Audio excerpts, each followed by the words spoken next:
Welcome to my channel. இது போன்ற சுவாரஸ்யமான சம்பவங்களை தெரிந்து கொள்ள மறக்காம நம்மளுடைய சேனலை சப்ஸ்கிரைப் பண்ணி வச்சுக்கோங்க. என்னுடைய மாமனார் எப்போதும் மாமியாரை படம் பார்ப்பதாக சொல்லி தன் அறைக்குள் அழைத்துச் சென்று கதவை பூட்டுவார். உள்ளே இருந்து வினோதமான சத்தம் கேட்கும். ஒரு நாள் அவர்கள் அறைக்குள் ஒளிந்து பார்த்தபோது 60 வயதான அவர்கள் அந்த வீடியோவை பார்த்து செய்து கொண்டார்கள். அவர்கள் செய்த செயலில் என்னுடைய உடம்பே நடுங்கிப் போனது. என்னுடைய பெயர் லியா. எனக்கு 21 வயதாகிறது.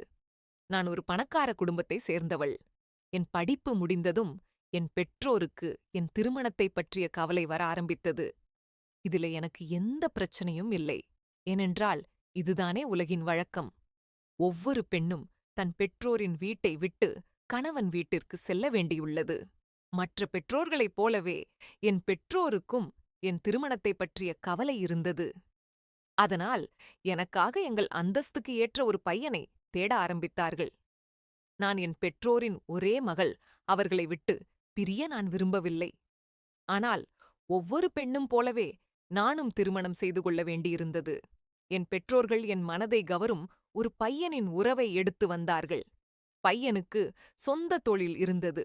அவனுடைய வீட்டில் அவனுடைய பெற்றோர் மட்டுமே இருந்தார்கள். அவன் அவர்களுக்கு ஒரே மகன். அவனுடைய பெயர் விமல். விமலின் புகைப்படத்தை பார்த்தவுடனே எனக்கும் அவனை பிடித்துவிட்டது. அவன் மிகவும் அழகாக இருந்தான். என் திருமணம் இப்போது விமலுடன் நடந்தது. நான் திருமணம் செய்து அவனுடைய வீட்டிற்கு சென்றேன். என் திருமணத்திற்குப் பின் ஆரம்ப நாட்கள் மிகவும் மகிழ்ச்சியாக கழிந்தன. அதற்குப் பின்பும் மகிழ்ச்சியாகவே கடக்கும் என நம்பிக்கையில் இருந்தேன். ஆனால் என் மாமனார் மற்றும் மாமியாரின் ரகசியம் தெரிந்தபோது என் உடல் முழுவதும் வியர்த்துப் போனது.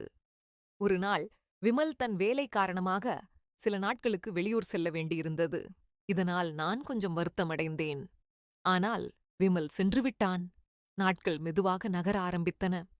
நான் வீட்டில் சும்மா இருக்க விரும்பாமல் வீட்டு வேலைகளை செய்யத் தொடங்கினேன்.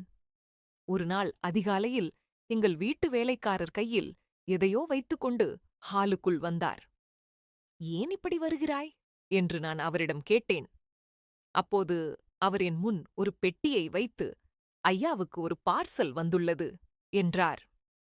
நான் பெட்டியை பார்த்தபோது அதில் என் மாமனாரின் பேருக்கான சீட்டு ஒட்டப்பட்டிருந்தது. இந்த வயதில் மாமனார் பேருக்கு யார் பார்சல் அனுப்புவார்கள் என்று எனக்கு ஆச்சரியமாக இருந்தது. நான் பெட்டியை திறக்க முயன்றபோது என் மாமியார் ஓடி வந்து அதை என்னிடமிருந்து பிடுங்கினார். இதை பார்த்த நான் திகைத்துப் போனேன். அவருடைய இந்த செயலால் நான் சிந்தனையில் ஆழ்ந்தேன். அவர் என்னிடம் எதுவும் சொல்லாமல் உள்ளே சென்று விட்டார். அவர் பின்னாலேயே மாமனாரும் அறைக்குள் சென்று கதவை உள்ளே தாளிட்டு கொண்டார். என் பார்வையை தாழ்த்தி நான் என் வேலையை தொடர்ந்தேன். நான் அதை அதிகமாக கவனிக்கவில்லை. இரவு வந்தது. நான் தூங்கச் சென்றேன். ஆனால் என் மனம் மீண்டும் மீண்டும் மாமனார் மாமியார் பக்கமே சென்றது. அந்த பெட்டியில் என்ன இருந்தது என்று தெரியவில்லை. ஆனால் என் மாமியார் அதை பதற்றத்துடன் பிடுங்கியவுடன் முகத்தில் சோகம் இருப்பதை தெரிந்து கொண்டேன். பிறகு காலையானது. நான் முற்றத்தில் வந்து அமர்ந்தேன். மாமனார் வெளியே வருவதை பார்த்தபோது நான் ஆச்சரியத்துடன் அவரை பார்த்தேன். அவர் தன் மீது ஒரு சால்வையை போர்த்தியிருந்தார். அந்த சால்வைக்குள் எதையோ மறைத்து வைத்திருந்தார். ஏனென்றால் அவருடைய ஒரு கை சால்வைக்குள் இருந்தது. ஆனால் ஆச்சரியப்படைய வேண்டிய விஷயம் என்னவென்றால், அவருக்கு எப்போதும் கால்களில் அதிக வலி இருக்கும். அவரால் சரியாக நடக்க முடியாது.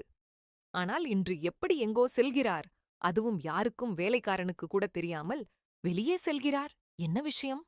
நான் முன்னோக்கி சென்று அவருக்கு ஏதாவது தேவை இருக்கிறதா என்று கேட்கலாம் என்று நினைத்தேன். ஆனால் அவர் என் பேச்சை சட்டென மறுத்துவிட்டார். நேற்றும் நடந்ததைப் போலவே இன்றும் நடந்தது. நானும் திகைத்துப் போனேன். மாமனார் மாமியார் இருவரும் தாங்கள் அறைக்குள் சென்று விட்டனர். நான் அவர்கள் பின்னால் அறை வரை சென்றேன். ஆனால் மாமியார் என் முகத்துக்கு நேராக கதவை சாத்திவிட்டார். நான் அதிர்ச்சியுடன் இதையெல்லாம் பார்த்துக் கொண்டிருந்தேன். உள்ளே என்ன பேசுகிறார்கள் என்று செவிமடித்து கேட்க விரும்பினேன். ஆனால் உள்ளே வினோதமான சத்தம் மட்டுமே கேட்டது. உள்ளே மாமியாரும் மாமனாரும் 2 பேர் மட்டுமே இருந்தார்கள்.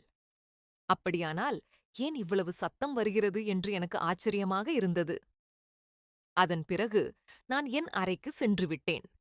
இப்படியே நாட்கள் கடந்து சென்றன. என் மாமனார் தினமும் காலையில் எங்கிருந்தோ வீட்டிற்கு வருவார். தாய், அவர் கையில் ஏதோ ஒரு பொருள் இருப்பதைப் போல தோன்றும். அப்போதும் எனக்கு சந்தேகமாகவே இருந்தது. ஆனால் அதை அவர் ஏன் எனக்கு காட்ட விரும்பவில்லை, அது என்னவென்று நான் தெரிந்து கொள்ள விரும்பினேன். ஒரு நாள் காலையில் அவர் மீண்டும் வந்தபோது நான் திகைத்துப் போனேன். ஏனென்றால் இந்த முறை அவர் கையில் என்ன இருக்கிறது என்று எனக்கு தெரிந்துவிட்டது.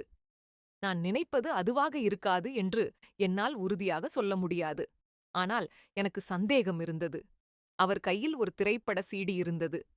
அப்படியானால் மாமனார் மாமியார் படம் பார்க்கிறாங்களா? அதுவும் எந்த மாதிரியான படம் பார்க்கிறார்கள்? அதுக்காக அவங்களோட ஏன் அறைய பூட்டுகிறார்கள் அப்படின்றது நான் ஆச்சரியப்பட்டேன். மாமனாரும் மாமியாரும் அப்படி என்ன பார்க்கிறாங்கள் அப்படின்னு கண்டிப்பா கண்டுபிடிச்சே தீர வேண்டும் அப்படின்ற சிந்தனையில நான் மூழ்கி இருந்தேன். அப்போது என் மாமனார் வெளியே இருந்து வந்து கொண்டிருந்தார். அவர் கையில் அந்த சீடி இருந்தது. அவர் வேகமாக அறையை நோக்கி சென்றார். மாமனார் உள்ளே இருந்து கதவை பூட்டப் போகும் தருணத்தில் நான் திடீரென்று அவர் பின்னால் அறைக்குள் சென்றுவிட்டேன். கதவை மூடிவிட்டு உள்ளே என்ன செய்கிறார்கள் என்று நான் அவரிடம் கேட்டேன். இதனால் அவருடைய முகம் வெளிமாறிப் போனது. ஆனால் என் மாமனார் அவர்கள் திரைப்படம் பார்க்கிறார்கள் என்று பதிலளித்தார். அவருடைய பதிலை பார்த்து நான் ஆச்சரியத்துடன் அவரை பார்த்தேன். அவர்கள் படம் பார்த்தால் ஏன் அதை எல்லோருக்கும் முன்னால் பார்க்கவில்லை? ஏன் கதவை பூட்டிவிட்டு பார்க்கிறார்கள்? இதற்கு என்ன தேவை? எங்கோ ஒரு நிமிடம் அவர் மேலும் அவர் பேச்சின் மீதும் எனக்கு சந்தேகம் வர ஆரம்பித்தது. ஆனால் நான் அமைதியாக அங்கிருந்து சென்றேன். அவர் கதவை பூட்டிக் கொண்டார். நான் கதவருகே வந்து, அவர்கள் உண்மையிலே படம் பார்க்கிறார்களா அல்லது வெறும் பொய்யா என்று காதுகளை வைத்து கேட்டேன். ஆனால் உள்ளே எனக்கு மீண்டும் அதேபோல் சத்தம் கேட்க ஆரம்பித்தது. சில நேரங்களில் முனகல் சத்தமும் கேட்க ஆரம்பித்தது. அதனால் அவர்கள் உண்மையிலேயே படம் பார்க்கிறார்கள் என்று எனக்கு நம்பிக்கை வந்தது. இப்போது இது தினமும் நடக்கத் தொடங்கியது. தினமும் என் மாமனார் சீடி வாங்கி வருவார். என் மாமியாரும் மாமனாரும் தாங்கள் அறைக்கு செல்வார்கள். கதவை பூட்டிக் கொள்வார்கள். பின்பு படம் பார்க்கத் தொடங்குவார்கள். அதே சமயம் நான் வெளியே கவலைப்பட்டு தனிமையில் அமர்ந்தேன். திருமணத்திற்கு முன் வீட்டின் பெரியவர்கள் வீட்டின் பொலிவை அதிகப்படுத்துவார்கள் என்று நான் கேள்விப்பட்டேன். ஆனால் இங்கே நிலைமை வேறு. மாமனாரும் மாமியாரும் நாள் முழுவதும் அறையிலேயே இருப்பார்கள். நான் இந்த பெரிய வீட்டில் தனிமையில் அலைந்து கொண்டிருந்தேன். அவர்கள் என் அருகில் உட்கார்ந்திருந்து அன்பாக 2 வார்த்தைகள் கூட பேசக்கூட இல்லை. ஒரு நாள் என் மனதில் ஒரு யோசனை வந்தது. என் அமைதியின்மையை போக்க இது மட்டுமே என்னிடம் இருந்த ஒரே வழி என்று நான் நினைத்தேன். அதை செயல்படுத்த முடிவு செய்தேன். அடுத்த நாள் என் மாமனார் சீடி கொண்டுட்டு வரவில்லை. அவர் வீட்டிலிருந்து வெளியே போகவில்லை என்பதைக் கண்டு நான் திகைத்தேன். எந்த பெட்டியும் வரவில்லை. நான் சீடி வர காத்திருந்தேன். 5 நாட்கள் கடந்துவிட்டன. ஆனால் என் மாமனார் வீட்டை விட்டு எங்கும் செல்லவில்லை. நான் பேச்சுவார்த்தையின் போது அவரிடம் கேட்டதும், அவர் உனக்கு தெரியவில்லையா? என் கால்களில் எவ்வளவு வரி இருக்கிறது என்று, அதனால் என்னால் வெளியே செல்ல முடியவில்லை என்றார். இந்த விஷயத்தை நான் நம்புவதற்கு பதிலாக ஆச்சரியப்பட்டேன். ஏனென்றால் அவருடைய கால்வலி எனக்கு தெரியும். ஆனால் அது ஆரம்பத்திலிருந்தே இருந்தது. ஆனாலும் அவர் முன்பெல்லாம் சீடி கொண்டு வருவாரே, நான் அதையே அவரிடம் சொன்னேன். உங்களுக்கு எப்போதும் கால்வலி இருக்கும். நீங்கள் தினமும் சீடி கொண்டு வருவீர்களே, பிறகு ஏன் 5 நாட்களாக கொண்டு வரவில்லை என்றேன். இதைக் கேட்டதும் அவர் பதறிப்போனார். அவர் என் மீது கோபம் அணைந்து, அவருடைய எந்த விஷயத்திலையும் நான் தலையிடக்கூடாது, இல்லையெனில் எனக்கு நல்லதில்லை என்று சொன்னார். நானும் பிரமித்திப் போய் அழுது கொண்டே அங்கிருந்து சென்றேன். அவர் என்னிடம் அப்படி பேசிய விதம் எனக்கு அவர் மீது இப்போது பயம் வர ஆரம்பித்தது. இப்போது என் சந்தேகம் உறுதியாக வந்தது. நிச்சயமாக வேறு ஏதோ ஒரு விஷயம் இருக்கிறது. அடுத்த நாள் அவர் சீடி கொண்டு வந்தார். மீண்டும் மாமியாருடன் அந்த படத்தை பார்க்க தாங்கள் அறைக்கு சென்றார். நான் உடனே அவங்கள் பின்னால் சென்றேன். எனக்கு பயமா இருந்தாலும் நான் தைரியத்தை கூட்டி வந்தேன். நான் மாமியார் மாமனாரிடம் வென்று நானும் இந்த படத்த பார்க்க வேண்டும் என்று சொன்னேன். 2, 3 நாட்களாக நான் இந்த படத்த பார்த்தே தீர வேண்டும் என்று நினைத்திருந்தேன். அதனால் என் மனதில் உள்ள சந்தேகம் தீர்ந்துவிடும். ஆனால் என் மாமனார் பேசியதைக் கேட்டு நான் திகைத்துப் போனேன். அவர் இந்த படத்தை "நீ பார்க்கக்கூடாது" என்று மறுத்துவிட்டார். நானும் ஆச்சரியத்துடன், "ஏன் என்னால் இந்த படத்தை பார்க்க முடியாது?" என்று அவரிடம் கேட்டேன். அதற்கு அவர், "இது எங்கள் காலத்து திரைப்படம், அதனால் உன்னால் இதை பார்க்க முடியாது" என்று சொன்னார். இதை சொல்லிவிட்டு அவர் உள்ளே இருந்து கதவை பூட்டிக் கொண்டார். நான் வெளியே சென்று சிந்தனையில் ஆழ்ந்தேன். இது என்ன பேச்சு? அவர்கள் காலத்து திரைப்படம் என்றாலும் நான் பார்க்க விரும்பினால் ஏன் என்னை தடுக்கிறார்கள்? நான் வெளியிலிருந்து அமர்ந்தேன். கொஞ்சம் நேரத்திற்குப் பிறகு மாமியாரும் மாமனாரும் அசந்து போய் வெளியே வந்தார்கள். நான் அவர்களிடம் எதுவும் சொல்லவில்லை. ஏனென்றால் அவர்களுக்கு என் மீது சந்தேகம் வரக்கூடாது என்று இன்று மாமனாரின் முகத்தில் சற்று கவலையும் தெரிந்தது. நான் சிந்தனையில் ஆழ்ந்தேன். நாட்கள் கடந்தது. ஆனால் என் கேள்விகளுக்கு எனக்கு பதில் கிடைக்கவில்லை. இரவும் வந்தது. நான் என் அறைக்கு தூங்கச் சென்றேன். என் மாமியார் மாமனாரும் தாங்கள் அறைக்கு சென்றனர். நள்ளிரவில் எனக்கு விழிப்பு வந்தது. என் அறையில் எனக்கு சுவாசம் அடைப்பது போல இருந்தது. அதனால் நான் வெளியே வந்தேன். நான் எங்கள் முற்றத்திற்கு வந்தபோது திகைத்துப் போனேன். ஏனென்றால் நான் 2 ஆண்களை கதவுக்கு வெளியே பார்த்தேன். அவர்களை பார்த்து அவர்கள் யார் என்று எனக்கு ஆச்சரியமாக இருந்தது. உள்ளே செல்ல மனம் விரும்பியது. ஆனால் எனக்கு தைரியம் வரவில்லை. அவர்கள் யார் என்று நான் கேட்டேன். இருவரின் முகத்திலும் சால்வை போர்த்தப்பட்டிருந்தது. அதனால் என்னால் அவர்களை பார்க்க முடியவில்லை. ஆனால் திடீரென்று என் கண்களுக்கு முன்னால் இருண்டு போனது. பயந்த இதயத்துடன் நான் அங்கேயே தரையில் விழுந்தேன். அந்த 2 பேர் யார்? அவர்கள் எங்கள் வீட்டில் என்ன செய்து கொண்டிருக்கிறார்கள் என்று எனக்கு தெரியவில்லை. காலையில் நான் கண் விழித்தபோது நான் என் அறையில் இருந்தேன். என் தலையில் மிகவும் கடுமையான வலி இருந்தது. நான் எப்படி அறைக்கு வந்தேன் என்று யோசித்தேன். எனக்கு எதுவும் நினைவில் இல்லை. திடீரென்று எனக்கு இரவில் நடந்த விஷயம் நினைவுக்கு வந்தது. நான் வெளியே ஓடினேன். அங்கே என் மாமியாரும் மாமனாரும் அமர்ந்திருந்தார்கள். அவர்கள் என்னை பார்த்து தாங்கள் அருகில் உட்காரச் சொன்னார்கள். நான் நடந்த முழு விஷயத்தையும் அவர்களிடம் சொன்னேன். இரவின் இருளில் வீட்டில் 2 பேரைப் பார்த்தது எப்படி என்று நான் மிகவும் கவலையாக இருந்தேன். ஆனால் அவர்கள் பேசியதைக் கேட்டு நான் கொஞ்சம் கவலை அடைந்தேன். என் மாமியார் இனிமேல் அப்படி ஏதேனும் இருந்தால் என்னை கூப்பிட வேண்டும் என்று சொன்னார். ஆனால் என் மனதில் அப்படி எதுவும் தோணவில்லை. அப்போது என் மாமியாரின் அதை கதவு பூட்டப்பட்டிருந்ததால் என் கவனம் அங்கே செல்லவில்லை. ஆனால் மாமனாரின் பேச்சைக் கேட்டு நான் மேலும் ஆச்சரியப்பட்டேன். அவர் அது உன் பிரம்மை மட்டுமே என்று சொன்னார். நான் கவலையுடன் அவரை பார்த்தேன். நான் அது என் பிரம்மை இல்லை என்று புரிய வைக்க நிறைய முயற்சி செய்தேன். ஆனால் அவர்கள் செய்த செயலால் நான் திகைத்துப் போனேன். அவர் தோட்டக்காரனை கூப்பிட்டு, "நேற்றிரவு இங்கு யாராவது 2 ஆண்கள் வந்தார்களா?" என்று கேட்டார். நான் தோட்டைக்காரனை ஆச்சரியத்துடன் பார்த்தேன். அதற்கு அவன் இரவு முழுவதும் கடமையில் விழித்திருந்ததாகவும், ஆனால் யாரும் வீட்டிற்குள் நுழையவில்லை என்றும், அப்படி நடந்திருந்தால் தனக்கு தெரிந்திருக்கும் என்றும் பதிலளித்தார். மற்ற 2 தோட்டக்காரர்களும் அதையே சொன்னார்கள். நான் முற்றிலும் குழப்பமடைந்து விட்டேன். இப்போது நான் பைத்தியமாகி விடுவேன் என்று எனக்கு தோன்றியது. நான் அவர்களுக்கு புரிய வைக்க நிறைய முயற்சி செய்தேன். ஆனால் என் மாமியார் என்னை தண்ணி கொடுத்து அமைதிப்படுத்தினார். நான் சில நாட்களாக சரியாக சாப்பிடவில்லை என்றும், அதனால் பலவீனத்தால் விழுந்திருக்கலாம் என்றும் சொன்னார். அவருடைய பேச்சால் நான் அமைதியானேன். நாள் முழுவதும் நான் என் சிந்தனையில் மூழ்கியிருந்தேன். இப்போது அது என் பிரம்மை என்று எனக்கு தோன்றியது. சில சமயம் உண்மையிலேயே அங்கு யாரோ இருந்தார்கள். அவர்களில் ஒருவர்தான் என்னை மயக்கமடைய செய்தார் என்று தோன்றியது. எது உண்மை எது பொய் என்று எனக்கே புரியவில்லை. சற்று மனம் மேலும் பார்த்தீங்கன்னா கடினமாகவே இருந்தது. எனக்கும் என்ன செய்வது என்றே புரியவில்லை. நானும் மிகவும் பயந்தேன். இரவு 8 மணி இருக்கும். அப்போது என் மாமனார் வெளியே செல்வதை பார்த்து நான் திகைத்துப் போனேன். நான் எதையும் யோசிக்காமல் அவர் பின்னால் சென்றேன். ஒருவேளை எனக்கு ஏதாவது விஷயம் வரலாம். அவர்கள் அறையில் தனியாக பார்க்கும் அந்த படத்தின் ரகசியம் என்னவென்று என்னால் தெரிந்து கொள்ள முடியலாம். அவர் கார் வைத்திருந்தார். ஆனால் நான் நடையாய் அவர் பின்னால் சென்று கொண்டிருந்தேன். நான் மறைந்திருந்து அவர் பின்னால் சென்றேன். அவர் பக்கத்துல ஒரு இடத்தில் சென்று நின்றார்.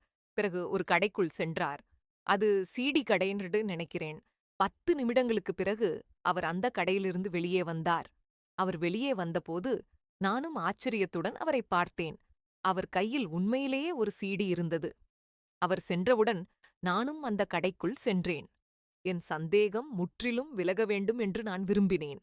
அதனால் நான் கடைக்காரனிடம் கேட்கலாம் என்று நினைத்தேன். ஆனால் சில வினாடிகள் யோசித்த பிறகு அங்கேயே நின்றுவிட்டேன். சில சீடிக்களை வாங்கிவிட்டு வீட்டிற்கு திரும்பி வந்தேன். வீட்டிற்கு வந்து பார்த்தபோது மாமியார் மாமனாரின் அறை பூட்டப்பட்டிருந்தது. நான் கடைக்காரரிடம் எந்த கேள்வியும் கேட்கவில்லை. ஏனென்றால் ஒருவேளை அவர் என் மாமனாருக்கு சொல்லி அதனால் நான் பிரச்சனையில் சிக்கியிருக்கலாம். அதனால் நான் அப்படி ஒரு ஆபத்தை ஏற்படுத்த விரும்பவில்லை. அதனால்தான் நான் அந்த கடைக்காரரிடம் எதுவும் கேட்கவில்லை. நான் என்ன செய்ய வேண்டுமோ அதை நானே செய்ய வேண்டும். அடுத்த நாள் மதியம் மாமனார் சீடி கொண்டு வந்தார். என் மனதில் திடீரென்று ஒரு விஷயம் தோன்றியது. இப்போதுதான் நான் அதை கவனித்தேன். மாமனார் சீடி கொண்டுவரும் நேரம் தினமும் வேறுபட்டு இருந்தது.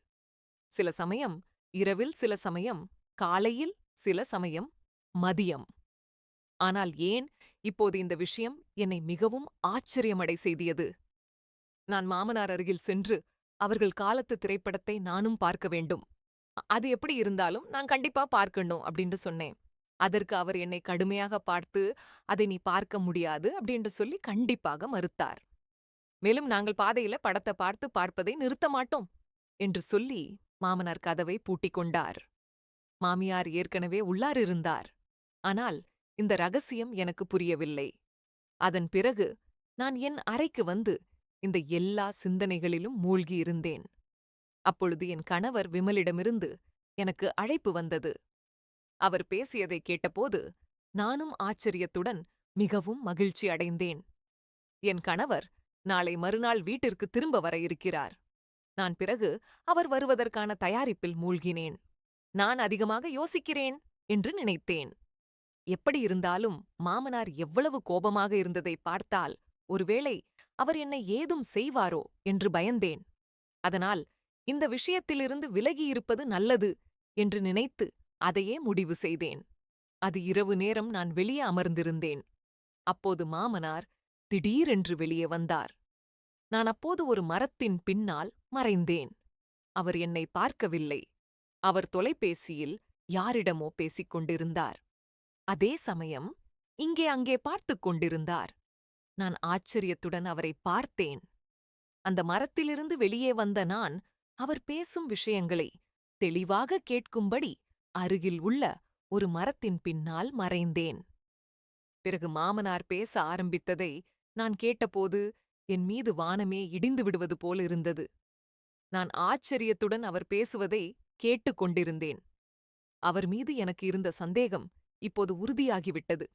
அவர் உள்ளே சென்று விட்டார். நானும் உள்ளே சென்றேன். ஆனால் அவர் பேசிய விஷயங்களே என் மனதில் சுழன்று கொண்டிருந்தன. அது என்னை ரொம்ப கவலைப்படுத்தியது. அடுத்த நாளும் அப்படித்தான் நடந்தது. பாதியளவு உண்மை எனக்கு தெரிந்து கொண்ட நான் மாமனாரும் மாமியாரும் அறையில என்ன செய்றாங்க அப்படிங்கறத அறிய மிகவும் ஆசைப்பட்டேன். அவர்களுடைய உண்மையிலேயே படம் பார்த்தால் அந்த படத்தில் என்னை பார்க்க மறுக்கும்படி என்ன இருக்கிறது எல்லாவற்றையும் நான் தெரிந்து கொள்ள விரும்பினேன். மாமனார் தானாகவே என்னிடம் எல்லாவற்றையும் சொல்ல மாட்டார், தெரியப்படுத்தவும் மாட்டார் என்றும் எனக்கு தெரிந்திருந்தது. அதனால் நான் எப்படியாவது எல்லாவற்றையும் நானே தெரிந்து கொள்ள வேண்டும். மாமனார் மாலையில் மீண்டும் சீடியை எடுத்து வந்தார். ஆனால் இந்த முறை நான் எந்த எதிர்ப்பும் தெரிவிக்கவில்லை. அவர் என்னை பார்த்த உடனே அறைக்குள் சென்று விட்டார். நான் காலில் அமைதியாக அமர்ந்திருந்தேன்.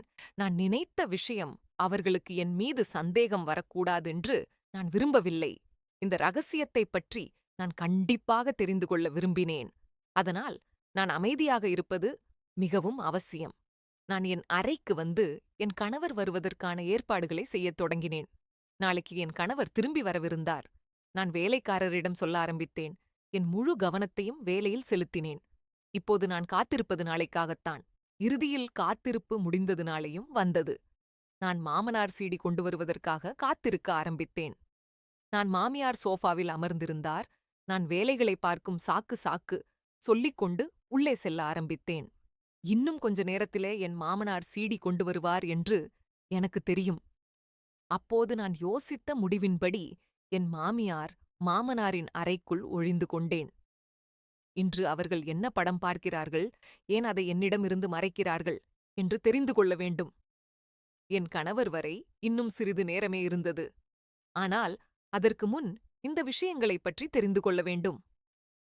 நான் இதையெல்லாம் யோசித்துக் கொண்டே மாமனாரின் அறைக்குள் சென்றேன். அவர்கள் சிடியை இயக்கினார்கள். படத்தை பார்க்கத் தொடங்கினார்கள். படம் தொடங்கியது. நானும் கவனமாக பார்த்துக் கொண்டிருந்தேன். நான் அதை பார்க்க வெட்கத்தால் நான் கூச்சமடைந்தேன். இறுதியில் நான் ஆச்சரியப்பட்டேன். இதுதான் விஷயமா? அரை மணி நேரத்திற்குப் பிறகு அந்த படம் முடிவடைந்தது. நான் அங்கேயே குழப்பத்தில் அமர்ந்திருந்தேன். என் மாமனாரும் நான் இங்கே இருப்பதை அறிந்தால் என்ன செய்வார்கள் என்று எனக்கு தெரியவில்லை. நான் என் திட்டத்திற்காக காத்திருந்தேன். 5 நிமிடங்கள் கழிந்தது. அப்போது அவர்கள் கதவு தட்டுதல் சட்டம் கேட்டது. அவர்கள் கதவை திறந்தபோது அவர்கள் திகைத்துப் போனார்கள். நானும் அப்போது எழுந்து வெளியே ஓடினேன். நான் அவர்கள் அறையிலிருந்து வெளியே வருவதை பார்த்தபோது அவர்களும் ஆச்சரியப்பட்டனர். மாமனாரும் இதைப் பற்றி தெரிந்து கொண்டார்கள். அப்போது அவர்கள் கோபத்துடன் என்னை பார்த்தார்கள். நான் அவர்களிடம் நான் சொல்வதற்கு பதிலாக அவர்களே தாங்கள் கதையும் சொல்லும்படி சொன்னேன். என் பேச்சைக் கேட்டு அவர்கள் ஆச்சரியத்தில் இருந்தார்கள். நான் காவல்துறைக்கு ஏற்கனவே தகவல் தெரிவித்திருந்தேன். இப்போது காவல்துறை கடுமையாக நடந்தபோது அவர்கள் ஒப்புக்கொண்டார்கள். என் கணவரும் அப்போது வீட்டிற்கு வந்து சேர்ந்தார். நடப்பதைப் பார்த்து அவரும் ஆச்சரியப்பட்டார். அப்போது என் மாமனார் பேசத் தொடங்கினார். அவர், ஆம், நாங்கள்தான் இதையெல்லாம் செய்தோம். நாங்கள் ஒரு கும்பலின் தலைவர்கள். எங்களுடன் இன்னும் 2 ஆண்கள் இருந்தார்கள். நாங்கள் பல ஆண்டுகளாக இந்த வேலையில் இருக்கிறோம். எங்கள் வேலை பெண்களை ஏமாற்றி அவர்களை பலரை வெளிநாடுகளில் அனுப்பினோம். அவர்களில் சிலரை யாசகம் செடிக்க வைத்தோம். கை கால்களை உடைத்தோம். அவர்களில் பலரை தவறான செயல்களில் ஈடுபடுத்தினோம். எங்கள் முழுகும் போலும் பல ஆண்டுகளாக இந்த வேலையை செய்து வருகிறது. இப்போது எங்கள் வேலை இங்கே நன்கு செட்டில் ஆகிவிட்டது. அதனால்தான் நாங்கள் இப்போது இங்கே இருக்கிறோம். நாங்கள் ஒரு வாடிக்கையாளர் போல ஒரு கடையில சீடியை வாங்கி பிறகு அந்த சீடியை பார்ப்போம். ஏதாவது தவறு தெரிந்தால் தொலைபேசியில அழைத்து சொல்வோம். இதனால எங்களை இன்று வரை யாரும் பிடிக்கவில்லை. இந்த சொத்துக்கள் அனைத்தையும் நாங்கள் இதன் மூலம்தான் சேர்த்தோம். ஆனால் இந்த பெண்ணுக்கு எப்படி தெரிந்தது என்று எங்களுக்கே தெரியவில்லை. நான் முதல் நாளிலேயே இவனை கொலை செய்திருக்க வேண்டும். ஆனால் என் மனைவி மறுத்துவிட்டாள். ஒருவேளை அவள் மனதில் தன் மருமகள் மீது அன்பு வந்திருக்கலாம் என்றார். மாமியார் அழுது கொண்டிருந்தார். அதை பார்த்து நானும் ஆச்சரியப்பட்டேன். என் கணவரும் ஆச்சரியத்துடன் நின்று கொண்டிருந்தார். பல ஆண்டுகளாக அவர்கள் எப்படிப்பட்ட வாழ்க்கையை வாழ்ந்தார்கள் என்று என் கணவர் கனவில் கூட நினைத்திருக்க மாட்டார். அந்த இரவில்தான் இந்த விஷயங்களைப் பற்றி அவருக்கு தெரிய வந்தது. அந்த இரவில் 2 ஆட்களை பார்த்தது என்னுடைய பிரம்மை இல்லை. ஆனால் அவர்களில் ஒருவர் மாமனார் மற்றும் அவருடன் சேர்ந்த மற்றொருவர் தோட்டக்காரரையும் மாமனார் தன்னுடன் சேர்த்து கொண்டார். சீடி கடைக்காரரும் அவர்களுடன் சேர்ந்திருந்தார். மாமனார் நேரத்தை மாற்றிக் கொண்டிருந்தார். அதனால் யாரும் அவர் மீது சந்தேகம் கொள்ளக்கூடாது என்பதற்காக. இந்த விஷயத்தால் என் கணவர் மிகவும் வெட்கப்பட்டார். காவல்துறை என் மாமனாரையும் மாமியாரையும் பிடித்து சென்றது. அவர்கள் மூலம் மற்றவர்கள் அனைவரும் கைது செய்யப்பட்டனர். நாங்கள் அந்த வீட்டை விட்டு வெளியேறினோம். நான் படித்தவள், நான் வேலை செய்ய ஆரம்பித்தேன். என் கணவர் அந்த பணம் அனைத்தையும் வெவ்வேறு தொண்டு நிறுவங்களுக்கு தந்தார். நாங்கள் இருவரும் சேர்ந்து வேலை செய்தோம். இன்று பெரிய அளவில் இல்லாவிட்டாலும் எங்களுக்கு சொந்தமான ஒரு சிறிய தொழில் இருக்கிறது. என் கணவர் சீக்கிரமே அந்த கவலையை விட்டு மனம் மாறினார். நண்பர்களே நமக்கு துணையாக இருக்கிறார்கள் என்று நினைப்பவர்கள் கூட நமக்கே தெரியாமல் நமக்கு எதிரியாகத்தான் இருப்பார்கள். உண்மையில அவர்கள் எதிரிகள் என்று நமக்கே தெரியாமல் அவர்களோடு நாம் வாழ்ந்து கொண்டிருக்கிறோம். இந்த வீடியோ பிடிச்சிருந்துச்சு அப்படின்னா மறக்காம நம்மளுடைய சேனலை சப்ஸ்கிரைப் பண்ணிக்கங்க. இத பத்தி உங்களுடைய கருத்துக்களை கீழ இருக்கிற கமெண்ட் செக்ஷன்ல கண்டிப்பா சொல்லுங்க. தேங்க்ஸ் பார்.